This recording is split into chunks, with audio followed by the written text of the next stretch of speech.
నమస్కారం, బతుకమ్మ సమాచారానికి స్వాగతం.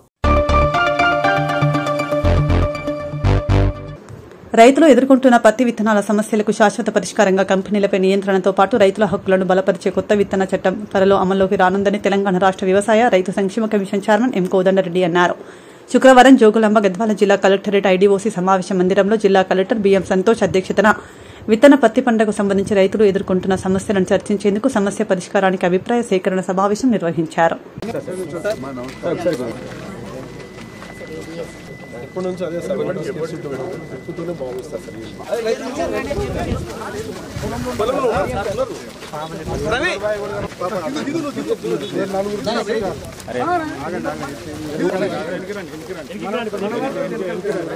చెట్లు కనిపించాలా మీరు చెట్లు కనిపించాలి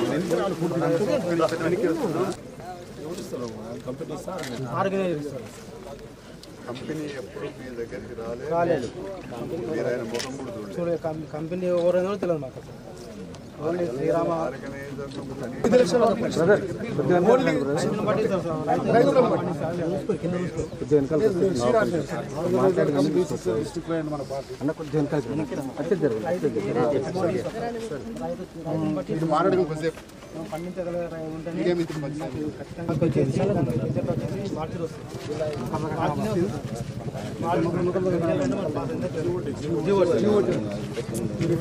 అప్పుడు మాకు అమౌంట్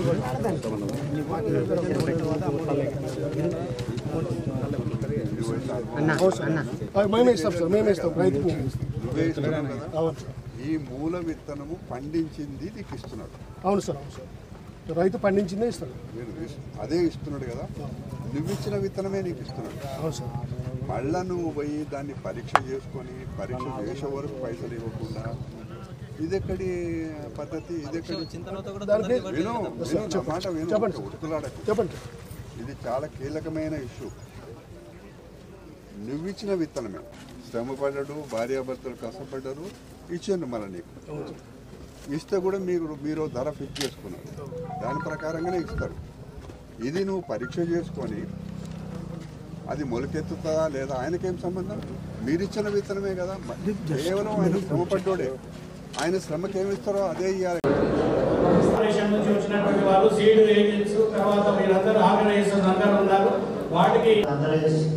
ఒపీనియన్ మనం తీసుకొని తర్వాత ఫైనల్ గా చైర్మన్ గారు కూడా మాట్లాడడం జరుగుతుంది. దీంతో పాటు పాలమూరు రైతాంగం, నాకు తెలిసిన వ్యవసాయం, మీ పూర్వీకులు కానీ మా పూర్వీకులు కానీ పత్తి పంట మనకు తెలియదు. మీ పూర్వీకులంతా కూడా ఇక్కడ ఎక్కువ శాతం వర్షాకాలం పంట ఆముదాలు పండించేవాళ్ళు. ఆ ఆముదాల పంట ప్రపంచంలోనే 2వ స్థానంలో మహబూబ్ నగర్, నల్గొండ ఉన్నది. ఆ ఆముదాల పంటకు కొంతకాలం తర్వాత తెగుళ్ళు వచ్చి పంట కాపాడుకునే పరిస్థితి లేక శాస్త్రజ్ఞులంతా ఇంకా లాభం లేదని వదిలిపెట్టుకున్న సందర్భంలో ఈ పత్తి పంట బయటికి రావడం, మీరంతా ఆదరించడం, కష్టపడి పండించడం, దేశానికి ప్రపంచంలోనే చైనాతో పోటీగా ఇక్కడ పత్తి పంట పండిస్తున్న మీకు నిజంగా ఈ ప్రభుత్వం పక్షాన ధన్యవాదాలు. మీరు పాలమూరు రైతులు ఎంత కష్టజీవులో ఈ జిల్లాలో పెరిగి చదువుకొని ఈ స్థాయికి ఎదిగి ఈ రాష్ట్రానికే ముఖ్యమంత్రి అయిన ఒక రైతు బిడ్డ రేవంత్ రెడ్డి గారు, వారి ఆలోచన, వారి తపన అంతా కూడా వ్యవసాయము, రైతులు, అభివృద్ధి గురించే. అగ్రిమెంట్లో అన్ని పొందుపరచడానికి అవకాశం ఉంటుంది, కానీ అట్లా ఈ ప్రాంతంలో జరగడం లేదు. కాబట్టి రైతాంగం వాళ్ళ సమస్య వచ్చినప్పుడు ఎక్కడ పోవడం వాళ్ళకి అర్థం కావడం కలెక్టర్ దృష్టికి. ఆర్గనైజర్ కంపెనీ ఏమంటుందంటే, మేము డైరెక్ట్గా రైతాంగానికి ఇవ్వలేమండి, రైతులు మేము ఎట్లా ఐడెంటిఫై చేయగలుగుతాం కాబట్టి మొదలు ఆర్గనైజర్ సిస్టమ్ పెట్టుకుంటాం అంటున్నారు. సరే, ఓకే, మంచిది. వాళ్ళు నాటిన తర్వాత పంట 40 డేస్ అయిన తర్వాత క్రాసింగ్ స్టార్ట్ చేసిన తర్వాత విపరీతమైనటువంటి రోగాలు వస్తున్నటువంటి పరిస్థితి. కాబట్టి దానికి బీమా సౌకర్యం అనేది లేదు పంటలకు కల్పించాలా. కాబట్టి ఏమైతుందంటే వాళ్ళు పెట్టుబడి 50 లక్షల రూపాయలు పెట్టి సాగు చేసిన తర్వాత 50 రోజుల తర్వాత అది పుష్పం వచ్చి దాన్ని ప్రాసెస్ స్టార్ట్ చేస్తా పంట నష్టపోతున్నారు, లక్షల రూపాయలు అప్రూవల్ పరిస్థితి. రెండోది పంట ఇప్పుడు రైతులు చెప్పారు చాలా మంది, ఒక రైతు 1 ఎకరా వ్యవసాయం చేయాలంటే ఇప్పుడు అది కమర్షియల్ పంట కాబట్టి 2 నుంచి 2.5 లక్షల రూపాయలు పెట్టుబడి వస్తుంటారు. 8 మంది పిల్లలు కావాలి, క్లాసులు చెప్పి 8 మంది పిల్లలు, ఒక్కొక్క బాబుకి ఒక నెలకి క్లాసులు చేయడానికి 15,000 రూపాయలు. ఇది వాళ్ళకి భోజనం పెట్టాలి, కొబ్బరి నూనెలు ఇవ్వాలి, వాళ్ళకి ఆరోగ్య సమస్యలు తీసుకోవాలంటే ఒక పిల్లగానికి 20,000 రూపాయలు ఖర్చు వస్తుంది. అట్లా దున్నినప్పటి నుంచి పత్తి ఇడిపించి జిన్నింగ్ ఆడిపించి జిన్నింగ్ నుంచి మళ్ళీ వాళ్ళు పోయిన తర్వాత 7 సంవత్సరం వరకు వడ్డేస్తున్నటువంటి పరిస్థితి. కాబట్టి ఇది ఒకటి కాదు. రెండోది వచ్చేసి వ్యాపార ధరకు సంబంధించి కూడా పెంచాలి, పెట్టుబడి పెరుగుతుంది కాబట్టి కనీసం 800 రూపాయలు. వాళ్ళు ఇచ్చే ఫౌండేషన్ 450 గ్రాములు 11,100 రూపాయలకి ఇస్తున్నారు. వీళ్ళ దగ్గర లోక్ అదాలత్ ద్వారా కేసులు పరిష్కరించుకుని డబ్బు సమయాన్ని ఆదా చేయవచ్చని జోగులాంబ గద్వాల జిల్లా ప్రధాన న్యాయమూర్తి ప్రేమలత అన్నారు. శనివారం గద్వాల కోర్టు ఆవరణలో లోక్ అదాలత్ కార్యక్రమాన్ని నిర్వహించి 7,500 కేసులను పరిష్కరించారు. సందర్భంగా ప్రధాన న్యాయమూర్తి మాట్లాడుతూ గద్వాల కోర్టు పరిధిలో 7,500 కేసులు పరిష్కారం చేసినట్లు తెలిపారు.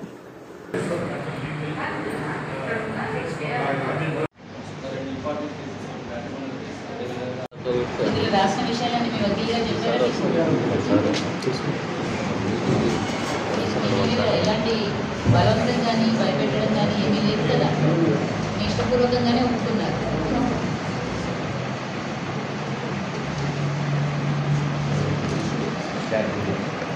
తీసుకొస్తారని నాకు సాధ్యమైనంత ఎక్కువగా ఆల్రెడీ ఇప్పటి వరకు 7,500 కేసులు అయినట్టుగా ఇన్ఫర్మేషన్ ఉంది. మన జిల్లాలో 7,500 కేసులు సెటిల్ అయినాయి ఈ లోక్ అదాలత్లో. అదేవిధంగా ఈ లోక్ అదాలత్ అనేది ప్రతిరోజు కూడా జరుగుతుంది. ఈరోజు ఒక రోజే కాదు, ప్రతిరోజు కూడా జరుగుతుంది. ప్రజలందరూ ఈ అవకాశాన్ని సద్వినియోగం చేసుకుంటారని కోరుతా ఉన్నాం. ఈరోజు మనము జాతీయ లోక్ అదాలత్ని జోగులాంబ గద్వాల జిల్లాలో ఈరోజు జరుపుకుంటున్నాము. మన district legal services authority Jogulamba Gadwal తరఫున ఈరోజు జరిగే లోక్ అదాలత్లో సాధ్యమైనంత వరకు ఎక్కువగా కాంపౌండబుల్ క్రిమినల్ కేసెస్, అదేవిధంగా అన్ని రకాలైన సివిల్ కేసెస్ని సెటిల్ చేసుకోవాల్సిందిగా నేను ప్రజలకి మొన్ననే మేము పిలుపునిచ్చాము. అదేవిధంగా నేను ప్రజలకి ఇంకొకటి చెప్పేది ఏంటంటే, ఈ లోక్ అదాలత్లో సెటిల్ చేసుకున్న అన్ని సివిల్ కేసులకి కోర్టు ఫీజు వాపసుగా ఉంటుంది. క్రిమినల్ కేసెస్ వెనకాల మీరు రాజీ పడితే వెనకాల దాని మీద అప్పీల్ ఉండదు. అదేవిధంగా మీకు కేసు కూడా మాఫీ అయిపోతుంది సంవత్సరం. అదేవిధంగా మీరు బ్యాంకులలో ఉన్న కేసులు అంటే బ్యాంకులు 1 టైం సెటిల్మెంట్ చేసే కేసులు అన్నీ కూడా సెటిల్ అవుతాయి. అదే అందుకని ప్రజలందరూ ఈ అవకాశాన్ని సద్వినియోగం చేసుకుంటారని చెప్పేసి కోరుకుంటా ఉన్నాను.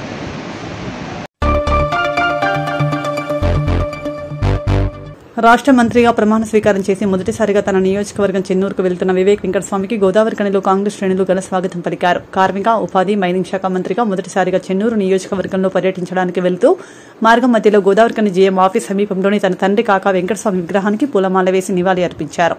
ఈ మేరకు రామగుండం నియోజకవర్గ కాంగ్రెస్ శ్రేణులు మాల సంఘం నాయకుల అభిమానులు వెంకటస్వామికి ఘన స్వాగతం పలికి పుష్పగుచ్చాలను ఇచ్చి శాలువాతో సన్మానించారు.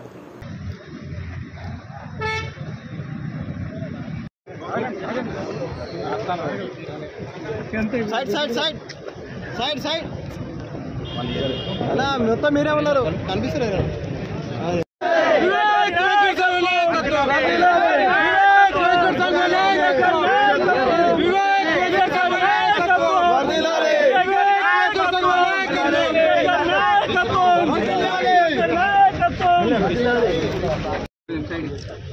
కెమెరా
కాకా వెంకటస్వామి గారు యూనియన్ మినిస్టర్గా ఉన్నప్పుడు సింగరేణి సంస్థను కాపాడి 1,00,000 ఉద్యోగాలు కాపాడడం జరిగింది.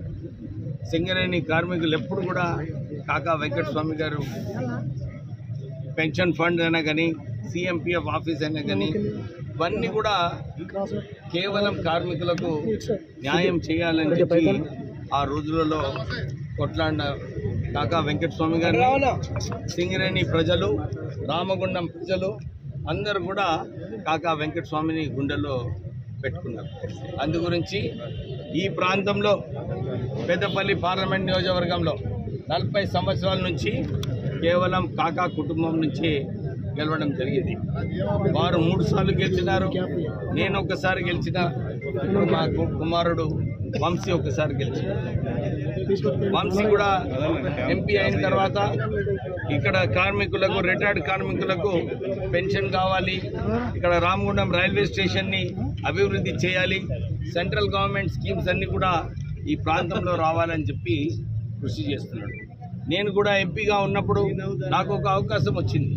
ఈ ప్రాంతంలో రామగుండం ఫర్టిలైజర్ ప్లాంట్ ఏదైతే మూతి వేశారో ఆ రోజులలో మన్మోహన్ సింగ్ గారితో మాట్లాడి 10,000 కోట్ల రూపాయలు రుణమాఫీ చేయించి ఈ రామగుండం ఫర్టిలైజర్ ఫ్యాక్టరీని రీఓపెన్ చేయడం జరిగింది.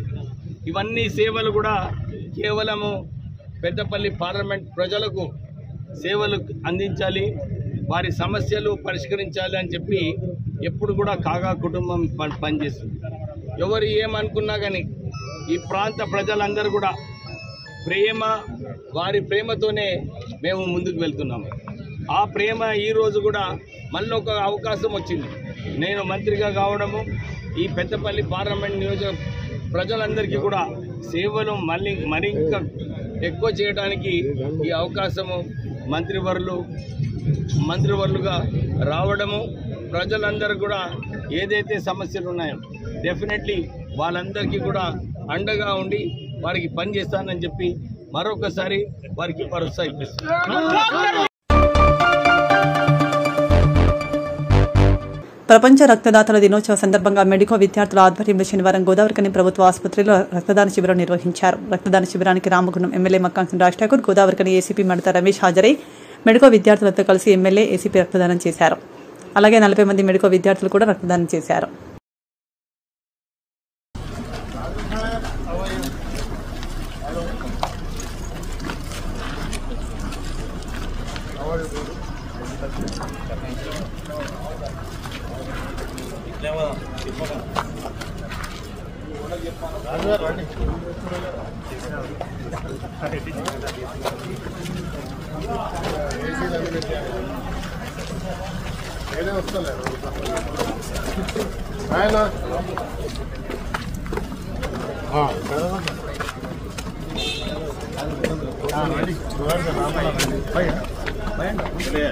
రండి okay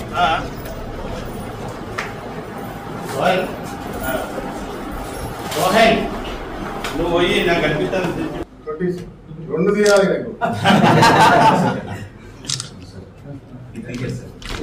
the age of 26 one happened నాకు ఇది ప్రొఫెషనల్ అంటే జనరల్ గా డోనర్స్ డే సందర్భంగా మా SIMS Singareni institute of medical sciences విద్యార్థులు వీళ్ళు యాక్చువల్లీ కాబోయే డాక్టర్స్. వీళ్ళు నార్మల్గా బ్లడ్ కావాలంటారు, కానీ వీళ్ళంతలో మేము బ్లడ్ డొనేట్ చేస్తామని ముందుకు రావడం అనేది ఒక అంటే ఇది మానవతా దృక్పథానికి ఒక సర్వీస్ మోటో పరిగణించవచ్చు. అండ్ ఇట్లాంటి మేము గొడవపడుతున్నాం మా గవర్నమెంట్ హాస్పిటల్, జనరల్ హాస్పిటల్ తరఫున అండ్ మా మెడికల్ కాలేజ్ తరఫున ఇలాంటి విద్యార్థులు అంటే సేవాభావంతో పనిచేసే విద్యార్థులు చాలా అవసరము. ఎందుకంటే ఇక మేము ఉండేదే జస్ట్ సేవ కోసము. సో థ్యాంక్ యూ ఫర్ మీరు అంటే యాక్చువల్ ఆల్మోస్ట్ ఒక 50 స్టూడెంట్స్ ముందుకు వచ్చారు. అంటే ఇంకా నెక్స్ట్ టైం కూడా ఇంకా పెద్దగా గ్రాండ్గా సెలబ్రేట్ చేస్తాము. అంటే ఇది సమాజానికి తెలియాలని మేము ఈ విధంగా వాయిస్ ఇవ్వడం జరుగుతుంది. So save the life. Blood donate చేయడం వల్ల మనిషి బతుకుతారు. ఇంకొకటి ఏంటంటే బ్లడ్ పర్చేజ్ చేస్తే దొరకదు, సో ఇక్కడ డబ్బులు పెడితే దొరకదు. సో బ్లడ్ కంపల్సరీ ఒక డొనేట్ చేస్తే తప్ప ఇంకా వేరే ఆప్షన్ కూడా ఉండదు, దీనికి ఇంకా వేరే టెక్నాలజీ కూడా లేదు. సో బ్లడ్ కంపల్సరీ కావాలి. ఈ బ్లడ్ డొనేషన్కి మా విద్యార్థులు పార్టిసిపేట్ చేయడం చాలా గర్వపడుతున్నాం. Thank you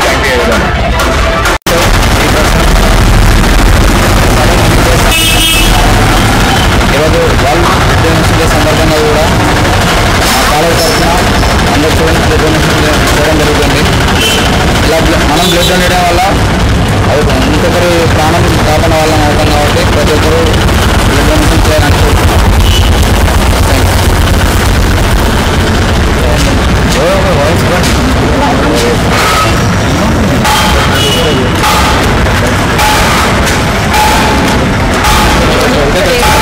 Today we are celebrating World Blood Donor Day. Each drop of blood can save a life. So donate blood and save lives.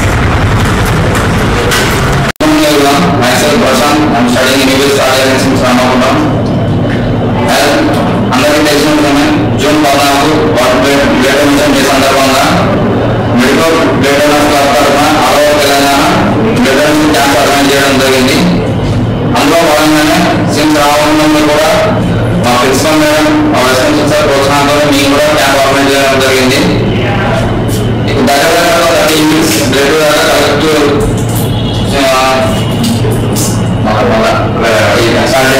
myself Prashant, I am studying UPS third year in SIMS Ramagundam. అందరికీ తెలిసిన ఈరోజు June 14 world blood donation day సందర్భంగా medical blood club వారు అక్కడ all over Telangana medical కాలేజ్లో medical blood camps organise చేయడం జరిగింది. అందులో భాగంగానే సిమ్స్ రామగుండం తరఫున ఆ ప్రిన్సిపల్ మేడం ప్రోత్సాహం అండ్ వైస్ ప్రిన్సిపల్ ప్రోత్సాహం వల్ల మేము కూడా ఒక బ్లడ్ క్యాంప్ ఆర్గనైజ్ చేయడం జరిగింది. ఇప్పటికే వాళ్ళు బ్లడ్ కలెక్ట్ చేశాము. ఇంకా ముందు కూడా పీపుల్ నుండి సపోర్ట్ కూడా బాగా వస్తుంది, వాళ్ళు కూడా డొనేట్ చేయడానికి వెళ్ళి ఉన్నారు. ఇంకా ఫర్దర్ ఫ్యూచర్లో కూడా ఇలాంటి క్యాంప్స్ అన్ని ఆర్గనైజ్ చేసి ప్రజలకి సేవ చేయాలని కోరుకుంటున్నాము. Save a drop of blood and save a life. Thank you.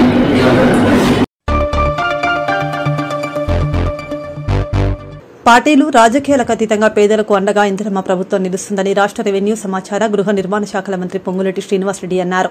శుక్రవారం మంత్రి పొంగులేటి శ్రీనివాసరెడ్డి రాష్ట్ర ఐటీ పరిశ్రమలు శాసనసభ వ్యవహారాల శాఖ మంత్రి దుద్దిల శ్రీధర్ బాబు, కరీంనగర్ సుధా చైర్మన్ కె నరేందర్ రెడ్డి, జిల్లా కలెక్టర్ కోయ శ్రీహర్ష, ఎమ్మెల్యేలు చింతకుంట విజయరమణారావు, మక్కాన్ సింగ్ రాజ్ ఠాకూర్, ఎమ్మెల్సీ భానుప్రసాదరావుతో కలిసి పెద్దపల్లి జిల్లాలో పర్యటించి ఎలిగేడు మండల కేంద్రంలో ఏర్పాటు చేసిన నూతన పోలీస్ స్టేషన్ కార్యాలయం, సమీకృత కలెక్టరేట్ వద్ద నూతనంగా ఏర్పాటు చేసిన traffic police station, rural police station, వ్యవసాయ మార్కెట్ యార్డ్ వద్ద ఏర్పాటు చేసిన మహిళా పోలీస్ స్టేషన్లను ప్రారంభించారు. మీ అందరికీ ఈరోజు పంపిణీ జరుగుతుంది. అదేవిధంగా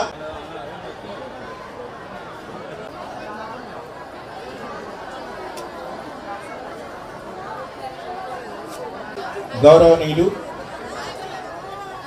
తెలంగాణ శ్రీ పొంగులేటి శ్రీనివాసరెడ్డి గారు రాష్ట్ర రెవెన్యూ గృహ నిర్మాణ ఐ&పిఆర్ రాష్ట్ర ప్రభుత్వం కృషి చేస్తున్నటువంటి ఆ కృషిలో భాగంగా మన పెద్దపల్లి జిల్లా రాష్ట్ర మంత్రిగా ఉంది. మీరందరూ కొద్ది క్షణాల్లో అందుకోబోతున్నారు కాబట్టి కొంచెం ఓపికగా ఉండండి. అందరూ వేదిక ముందుండదండి, కొంచెం సైడ్ ఉండాలి. విజ్ఞప్తి చేస్తూ మరి కార్యక్రమాన్ని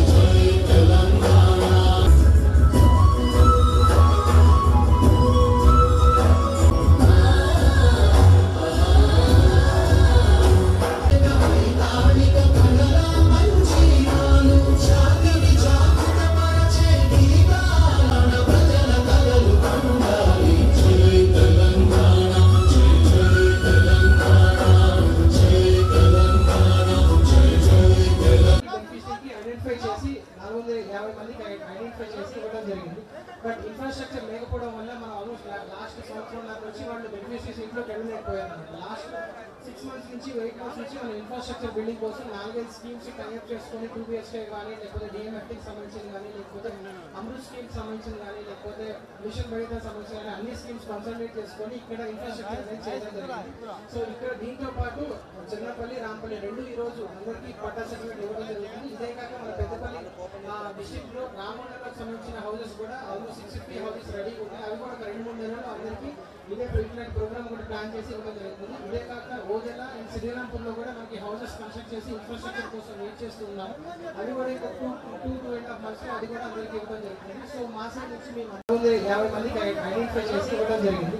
బట్ ఇన్ఫ్రాస్ట్రక్చర్ లేకపోవడం వల్ల మనం ఆల్మోస్ట్ లాస్ట్ సంవత్సరం వచ్చి వాళ్ళు బెనిఫిషరీస్ ఇంట్లోకి వెళ్ళలేకపోయారు. లాస్ట్ 6 months నుంచి 8 months నుంచి మన ఇన్ఫ్రాస్ట్రక్చర్ బిల్డింగ్ కోసం 4-5 స్కీమ్స్ కనెక్ట్ చేసుకొని 2 BHK కానీ, లేకపోతే డిఎంఎఫ్టీకి సంబంధించిన కానీ, లేకపోతే అమృత్ స్కీమ్కి సంబంధించిన కానీ, లేకపోతే మిషన్ భగీరథ సంబంధించిన కానీ అన్ని స్కీమ్స్ కన్సల్టేట్ చేసుకొని ఇక్కడ ఇన్ఫ్రాస్ట్రక్చర్ అనేది చేయడం జరిగింది.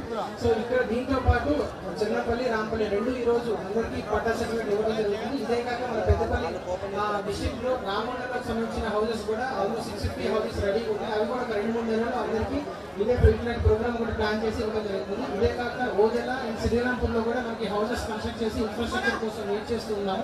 అవి కూడా ఇంకా 2-2.5 months అది కూడా అందరికీ ఇవ్వడం జరుగుతుంది. సో మా సైడ్ నుంచి మేము ప్రజా సంక్షేమం గురించి, ప్రజలకు సంబంధించిన సమస్యల విషయంలో ఆయన ఆవేదన చూస్తూనే అర్థమైంది. ఇప్పుడు మీరందరికీ సేవ చేయాలని, మీ అందరి పక్షాన పోరాటం చేయాలని ఒక సంకల్ప బలంతో మళ్ళా తిరిగి గెలిచి శాసనసభ్యుడిగా ఎన్నికై ఈరోజు ఇక్కడ ఉన్న మిగిలిపోయిన సమస్యలను పరిష్కారం చేయాలని ఆనాడున్న శాసనసభ్యులు మరి ఏ విధంగా అనాలోచనమైన కార్యక్రమాలు చేపట్టి ఈరోజు ఈ నియోజకవర్గానికి సంబంధించిన అంశాల విషయంలో నిర్లక్ష్యం జరిగిందో స్పష్టంగా వారు చెప్పడం జరిగింది. నేను మా సోదరుడికి చెప్తా ఉన్నా, అనేక సందర్భాల్లో చెప్తా ఉంటా, నాతోనే కొట్లాడుతుంటాడు 24 గంటలు. ఆయన ఫోన్ వస్తే భయం అవుతుంది. ఏంది నీళ్లు రాలే, ఎస్ఆర్ఎస్పి నీళ్లు రాలే, నీళ్లు వస్తాయా 2 రోజులు వాడతాయా, నిజామాబాద్ నుంచి ఇక్కడికి వచ్చే 2 రోజులు వాడతాయంటే 2 రోజులు ఎందుకు వాడతాయి, ఇవాళ ఎందుకు రాలేదు అంటాడు. ఈరోజు రైతుల పక్షాన నిరంతరంగా పోరాటం చేసే వ్యక్తిగా మనంతా కూడా టేలెంట్ ప్రాంతం, ఇక్కడ నా ప్రాంతం కూడా ఈ టేలెంట్ ప్రాంతాలకి నీరు రావాలంటే ఒక ఆలోచనపరమైన కార్యక్రమం ఆడ ఎస్ఆర్ఎస్పి నిజామాబాద్ లో ఉన్న కాలువ దగ్గర నుంచి మొదలు పెట్టుకుంటే ఇక్కడ వరకు మనకు సంబంధించిన నీటి పారుదల శాఖకు సంబంధించిన అధికారులు స్పష్టంగా టేలెంట్ ప్రాంతాలకు నీళ్లు ఇవ్వాలనే ఒక దృక్పథంతో మా ప్రభుత్వం వచ్చిన తర్వాత ఈ రోజు ఇక్కడ ఉన్న టేలెంట్ ప్రాంతాలకు నీరు అందించిన ఘనత మొదటగా నేను విజయరన్నారావు గారికి, ఆయనతో సరి సమానంగా ఈయన కూడా కొట్లాడుతూ ఉంటారు మా రాజ్ ఠాకూర్ గారు. వీళ్ళిద్దరు చేయబట్టి మా దగ్గర కూడా నీళ్ళు వస్తుంటాయి. సో ఈ సందర్భంలో నేను మీ అందరినీ కూడా కోరేది ఒకటి, మీ అందరి ఆశీర్వాదంతో మీ ఎమ్మెల్యే గారు ఉన్నారు. 475 పై చిలుకు ఇళ్ల నిర్మాణ కార్యక్రమం ఈ రోజు నాంది పలుకుతా ఉన్నాం. 3500 ఇళ్ల నిర్మాణ కార్యక్రమం మొదటి దశలో వస్తా ఉన్నాయి. దీంట్లో పారదర్శకంగా పేదవాడికి ఇళ్ల నిర్మాణం చేయాలని శ్రీనివాస్ రెడ్డి గారు ఇచ్చిన మరి ఆదేశానుసారం ఇక్కడున్న మన కలెక్టర్ గారు ఇంద్రమ్మ కమిటీలు వేసుకొని మరి వారు సూచన మేరకు ఈరోజు లబ్ధిదారులను ఎంపిక చేయడం జరిగింది. జిల్లా కలెక్టర్ గారి పర్యవేక్షణలో జరుగుతా ఉన్న సందర్భం ఇప్పుడే చెప్పిండ్రు మీ ఎమ్మెల్యే గారు, ఒకరికో ఇద్దరికో ముగ్గురికో నిజంగా తప్పిపోయిన వాళ్ళకి అప్పుడే ఇంకా 3.5 సంవత్సరాల కాలంలో ప్రతి ఒక్కరికి కూడా ఇల్లు లేని నిరుపేదకు ఇల్లు ఇచ్చే బాధ్యత తీసుకున్నాం కనుక మరి 3500 ఇళ్ళ అంటే చిన్నది కాదు, 3500 ఇంటూ 5 లక్షల రూపాయల చొప్పున 175 కోట్ల రూపాయలు కేవలం ఇక్కడే మరి ఖర్చు చేస్తా ఉన్నారు శ్రీనివాస్ రెడ్డి గారు. నేనేమంటా అంటే మీరందరూ ఆలోచన చేయండి, 10 సంవత్సరాలు గత ప్రభుత్వం మర్చిపోయింది. పేదవాడికి ఇల్లు లేదు, ఇల్లు ఇవ్వాలంటే ఇయ్యలేని అప్పుడున్న దౌర్భాగ్య ప్రభుత్వం కట్టింది. ఇప్పుడు కొన్ని కట్టి ఎలక్షన్ సందర్భంలో వదిలేస్తే మరి దాదాపు 6-7 కోట్ల రూపాయలతో రోడ్ల నిర్మాణం, డ్రైన్ల నిర్మాణం కార్యక్రమం చేపట్టారు మీ ఎమ్మెల్యే గారు, కలెక్టర్ గారు ఆధ్వర్యంలో. ఇవన్నీ చేస్తూ ప్రతి ఒక్కరికి కూడా త్రాగునీరు, ఇంటికి పోవడానికి సిమెంట్ రోడ్డు, మీరు ఉండటానికి ఒక నీడ కల్పించడానికి చేసే ప్రభుత్వం మన ప్రభుత్వం, ముఖ్యమంత్రి రేవంత్ రెడ్డి గారి నాయకత్వంలో ఈరోజు హౌసింగ్ శాఖకు సంబంధించిన మన మంత్రివర్యులు శ్రీనివాస్ రెడ్డి గారి ఆధ్వర్యంలో ప్రణాళికబద్ధమైన కార్యక్రమం తీసుకొని ముందుకు నడుస్తా ఉన్నాం. మా మిత్రులు ఎవరైతే ఉన్నారో, నేను ఇంత పూర్వకం కూడా చెప్పిన, ఎవరైతే విజయ రమణారావు గారిని కష్టించి గెలిపించారో, ఊరూరికి పోయి తిరిగిండ్రో, పేదవాడికి ఇల్లు ఇప్పిస్తాం, మా విజయ రమణారావుని గెలిపియాలి, కాంగ్రెస్ పార్టీని గెలిపియాలని ముందుకు నిలబడి గెలిపించిన వారు కొద్దిగా ఓపికగా ఉండి మొదటగా పేదవాడిని గుర్తించి వారికి ఇందిరమ్మ కమిటీ కలెక్టర్ గారి దృష్టికి, ఎమ్మెల్యే గారి దృష్టికి తీసుకొచ్చి తదుపరి మనకి ఇల్లు లేకుంటే వారికి ఇచ్చే కార్యాచరణ చేపట్టాలని మా సోదరులందరూ కూడా కోరుతాము. మంత్రులు పేదోడికి ఎట్టి పరిస్థితుల్లో మన ప్రభుత్వం అండగా ఉండాలి. ఇందిరమ్మ ఇల్లు అంటేనే ఇందిరమ్మ ప్రభుత్వం, ఇందిరమ్మ ప్రభుత్వం అంటేనే ఇందిరమ్మ ఇల్లు. మొదటి సంవత్సరం 4.5 లక్షలు ఇద్దాము.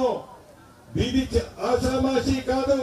అయినా పేదోడి చిన్న కోరికని మన ప్రభుత్వం మొదటి విడత ప్రతి నియోజకవర్గానికి 3,500 ఇల్లు ఇద్దాం.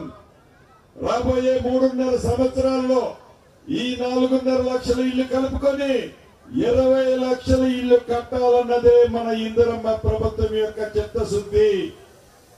నా ఆడబిడ్డలకి ఈ వేదిక నుంచి తెలియజేస్తున్నాను, మొదటి విడత నీది ఏ కులమని, ఏ మతమని, నువ్వు ఎవరికి ఓటేస్తామని ఇల్లు ఇచ్చేటప్పుడు అడగల. నువ్వు పేదవాడు అయ్యుంటే చాలు, నువ్వు పేదవాడు అయ్యుంటే చాలు, నీ కోరిక మా ఇందిరమ్మ ప్రభుత్వం తెలుస్తుందని విజయన్న ప్రతి గ్రామంలో పేదవాళ్ళకి ఇల్లు ఇచ్చాం. ఒకసారి ఇచ్చినాం, మళ్ళీ చెయ్యి తొండి చెయ్యి చూపించదు ఇందిరమ్మ ప్రభుత్వం. రాబోయే 3.5 సంవత్సరాల్లో ఇంకా 3 విడతలు ఇస్తాం.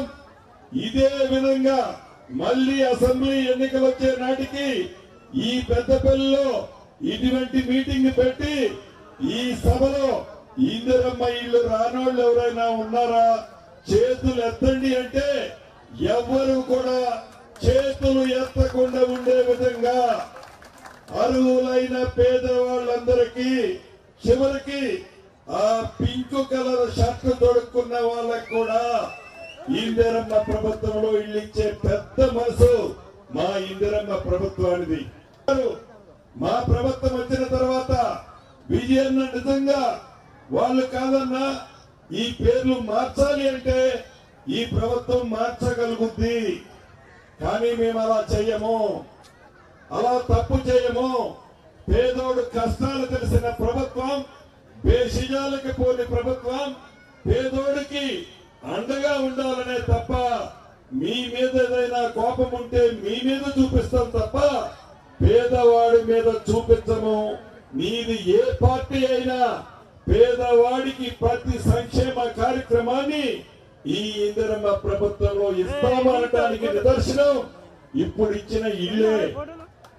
అంతేకాదు, మొన్న భూభారతి ధరణి అని తీసుకొస్తే ప్రతి రైతన్న నోట్లో మట్టి కొడితే 5 సంవత్సరాలు చెప్పులు అరిగిందాకా తిరిగినా ఆ రైతన్న కష్టాలు నెరవేరకపోయా. మీ నలుగురు కోసం 4 గోడల మధ్య మీ స్వార్థం కోసం ధరణిని తీసుకొచ్చి తెలంగాణ రాష్ట్రంలో ప్రతి రైతన్నకు భూములున్న ఆసాములకి అభద్రతకు గురి చేస్తుంది. ఇందిరమ్మ ప్రభుత్వం వచ్చిన తర్వాత ప్రజలు మెచ్చే చట్టం భూభారతి చట్టాన్ని మీకు అందించాం.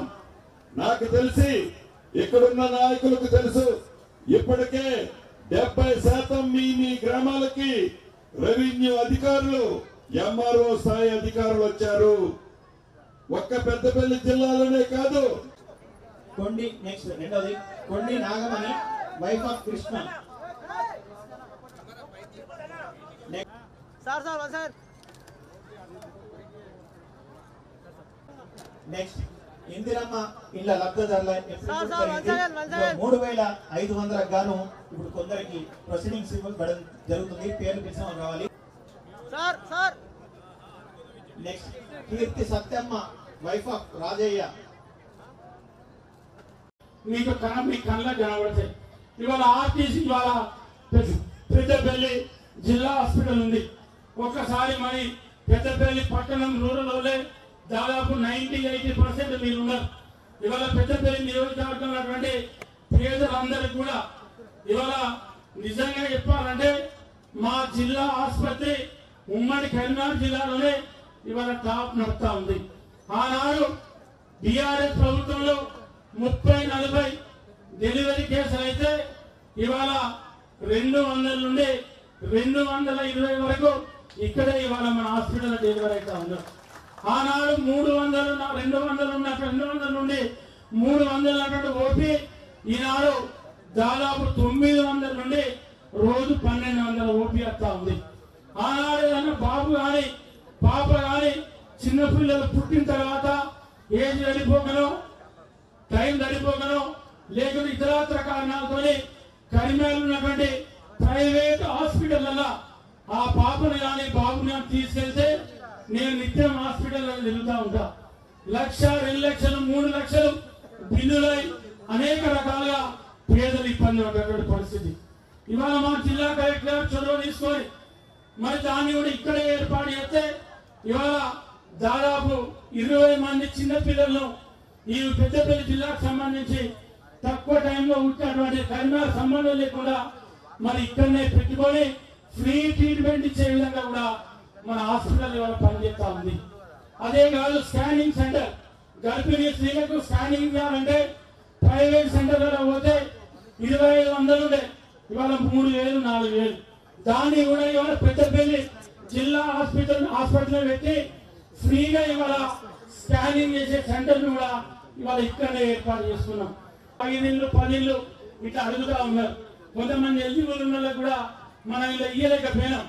ఎందుకంటే మీరు అవి ఇస్తే మనం కొంచెం మళ్ళీ 3-4 నెలలు 6 నెలలు ఈ ఇళ్లతో మనం వాళ్ళను కొంచెం సాటిస్ఫై చేయొచ్చు. కాబట్టి అది మరి నేను పబ్లిక్ నుంచి వచ్చేటువంటి డిమాండ్ కాబట్టి తప్పకుండా మీరు అది ఎందుకంటే మీరు మనసున్న వ్యక్తి కాబట్టి మీకు కూడా దీని మీద క్షుణ్ణంగా అవగాహన ఉంది కాబట్టి తప్పకుండా దాన్ని మా కోరిక నెరవేర్చాలని చెప్పి తెలియజేసుకుంటూ మరి ఒక్కటే నెలగా రెండోసారి మరి మీరు ఇక్కడికి వచ్చినందుకు కూడా మీకు ప్రత్యేక కృతజ్ఞతలు తెలియజేసుకుంటూ సెలవు తీసుకుంటా ఉన్నా.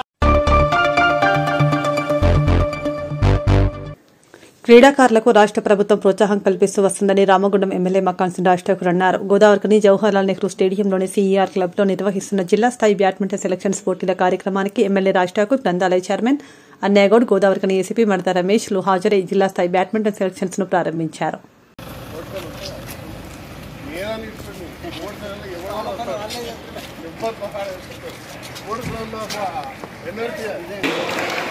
మక్కన్ సింగ్ గారికి మరి అదేవిధంగా గ్రంథాలయ చైర్మన్ అన్నయ్యగౌడ్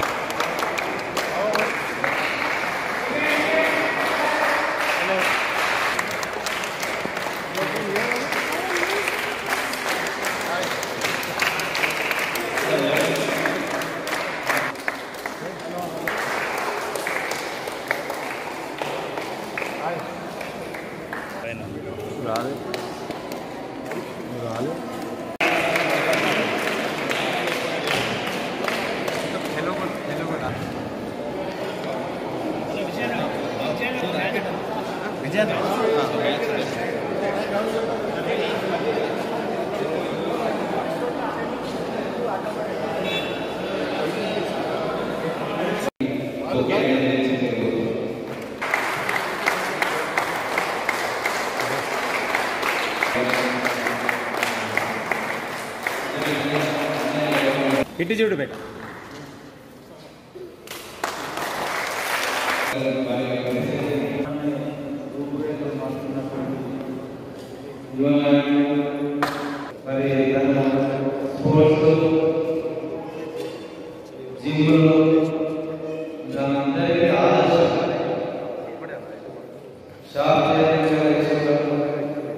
స్పోర్ట్స్ అనేక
ఒలింపిక్ మెడల్స్ తీసుకొచ్చేలాంటి అవకాశం, ట్రైన్ చేయించగలిగే అవకాశం నాకు దొరికింది.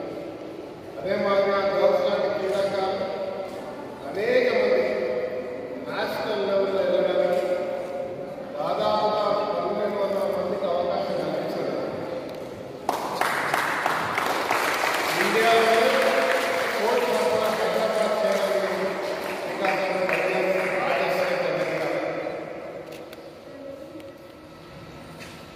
15 సంవత్సరాల గ్యాప్. గవర్నమెంట్ పోయిన 10 yearsలో స్పోర్ట్స్ అంటేనే least far. Now we have a wonderful Chief Minister, Mr. Revanth Reddy. He has such a big vision to develop our India, that especially in Telangana. We are creating a big sports place in Hyderabad. University of Sports. అదే మాదిరిగా అన్ని constituency వైద్యులు ఏర్పాటు చేసే కార్యక్రమం చాలా చేయాలని సంకల్పంతో ముందుకుపోతాం. దానికి రేవంత్ రెడ్డి గారికి ధన్యవాదాలు. రామాగుండంలో ఇక్కడ ఒక 2 స్టేడియాలు ఉన్నాయి. దీన్ని కూడా అత్యంతంగా తీర్చిదిద్దడానికి ప్రయత్నం చేస్తా ఉన్నాం. ఇండోర్ స్టేడియం ఫస్ట్ టైం వచ్చిన నెక్స్ట్ 1 year తర్వాత I promise all students educated 3 course తోటి ఫుల్ ఏసీ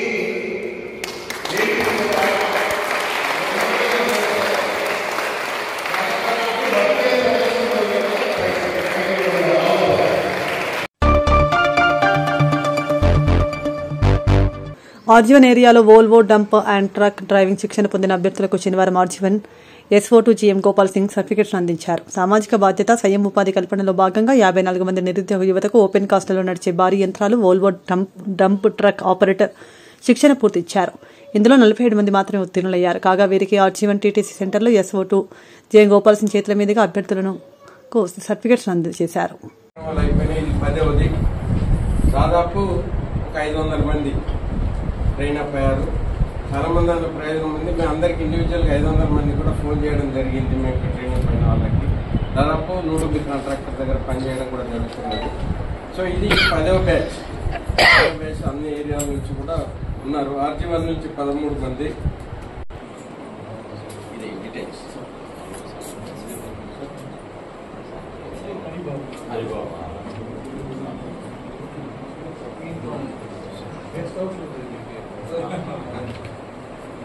సో ఈ డీటెయిల్స్ అన్ని ఇప్పుడు ఉన్న బ్యాచ్ 54 మంది. 54 మందికి మనం 12 కంప్లీట్ చేసుకుని ఈ రోజు ముగింపు కార్యక్రమం. సో దీనికి ఇచ్చేసిన మా SO2 GM గోపాల్ సింగ్ సార్కి, రవీందర్ రెడ్డి సార్కి ట్రైనింగ్ అందించిన మనకు సహకారాన్ని ఇంతకు 9 బ్యాచ్లు, ఇది 10వ బ్యాచ్ కూడా సక్సెస్ఫుల్గా మీ అందరికీ ట్రైనింగ్ ఇస్తూ మీకు కరెక్ట్ చెప్పాలంటే అక్షరాలు దిద్దడం నేర్పించిన హరిబాబు సార్కి, గారికి అందరికి కూడా మా TTC తరఫున, మా సింగరేణి తరఫున కూడా వీళ్ళిద్దరికి కూడా మనం ధన్యవాదాలు చెప్తున్నాం. సో దీనిలో ఈ కార్యక్రమంలో తర్వాత నెక్స్ట్ మనం హరిబాబు గారు మాట్లాడాల్సింది. దగ్గరికి రండి సార్, దగ్గర రండి సార్, సార్ దగ్గర రండి.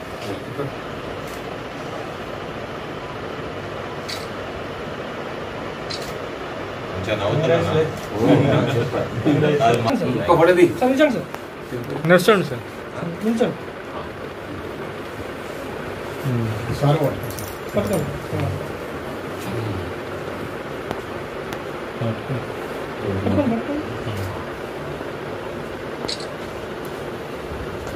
రవి అటు వెళ్ళరాదు, అటు వెళ్తే అందరం వస్తాం.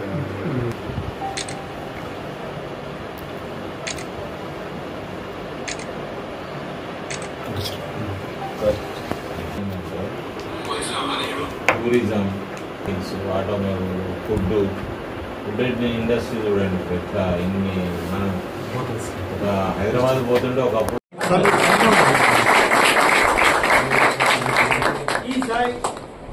ఆర్జీవన్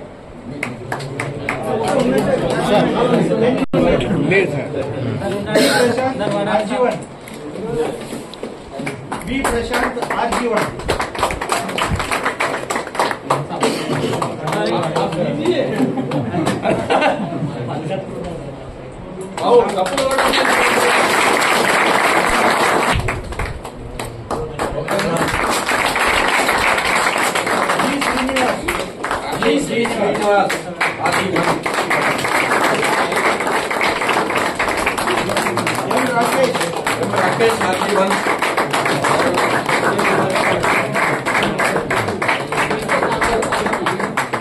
కులచగిరి అనిల్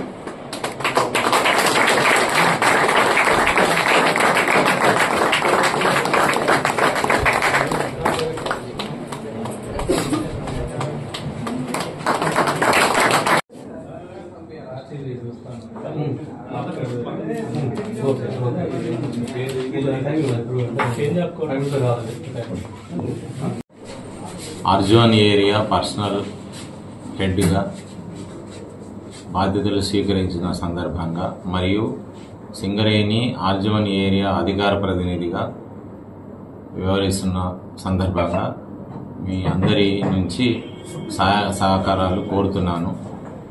ఈ బాధ్యతలు స్వీకరించిన సందర్భంలో యూనియన్ నాయకులందరికీ మరియు నా పై అధికారులందరికీ, సిబ్బందికి, సింగరేణులందరికీ కూడా నా మనవేమనగా మన సింగరేణి ఏరియా పర్సనల్ డిపార్ట్మెంట్ RJ1లో విధులు సక్రమంగా నిర్వహించడానికి మీ అందరి సహాయ సహకారాలు కోరుతున్నాను. కంపెనీ అభివృద్ధిలో నడవడానికి మనందరం మన వంతు పాత్ర నిర్వహించడంలో మీ అందరూ సహకారం ఉంటేనే ఇది సాధ్యమవుతుంది. మీ అందరి మరొకసారి మనవి చేస్తూ ధన్యవాదాలు తెలుపుతున్నాను. జై సింగరేణి.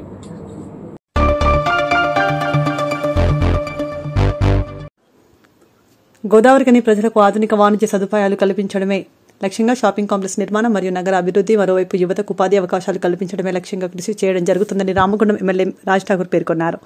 శనివారం గోదావరికని పట్టణం చౌరస్తా ప్రాంతంలో నిర్మాణంలో ఉన్న 27 కోట్ల విలువైన షాపింగ్ కాంప్లెక్స్ అభివృద్ధి పనులను సింగరేణి సంస్థ మరియు మున్సిపల్ అధికారులతో కలిసి ఎమ్మెల్యే పరిశీలించారు.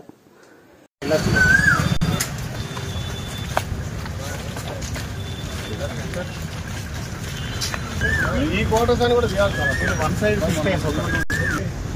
ఇలా సరిపడా ఇలా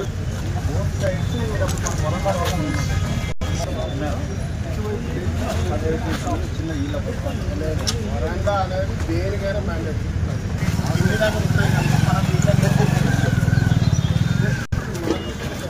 పార్కింగ్ లాస్ట్ ఇచ్చినామనుకో ఈడ చిరు వ్యాపారం జరుగుతుంది, అడ్డైపోతుంది. ఈ క్వార్టర్స్ చూసేస్తేనే ఒక లైన్ అంతా కూడా ప్రాపర్ ఇక్కడ చిన్న చిన్న స్టార్ట్ చేసి ఫుడ్ కోర్ట్ ఇది కంపల్సరీ సార్. ఈ తర్వాత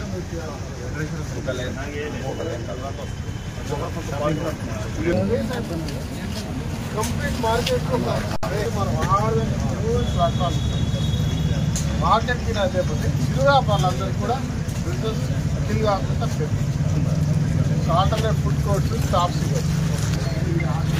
కనబడతారు. ఇప్పుడు మన ఎంటర్ స్పేస్ కూడా సేమ్ టైల్స్ వచ్చి స్పేస్ ఆ రోడ్లోకి వెళ్ళి అంటే పార్కింగ్ కూడా మీ గోఫర్ ప్రైవేట్ ఏమంటారు ఆ టైప్ అది పార్కింగ్ రూపాయలు 2 రూపాయలు 5 రూపాయలు వాళ్ళకు వస్తారు చెప్తాను.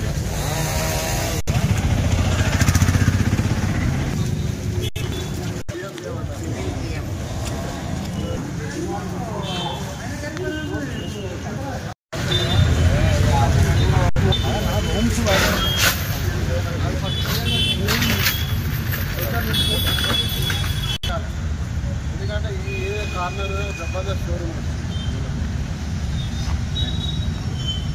అది కొట్టారా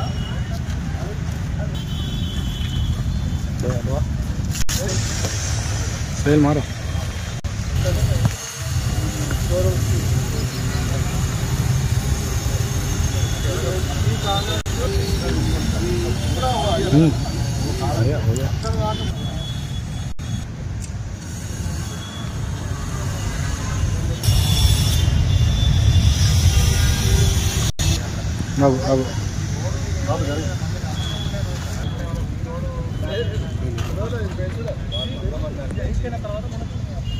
తిరుపతి మన ఏజెన్సీలో వచ్చినాడు ఆయన కదా మొత్తం చేసేది కూడా పెడతాడు అదే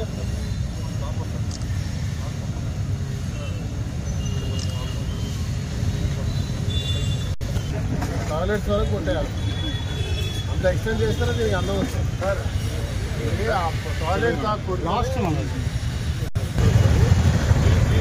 కార్నర్ బ్లాక్ సార్ ఈ కార్నర్ బ్లాక్ అంటే పెద్దగా వస్తే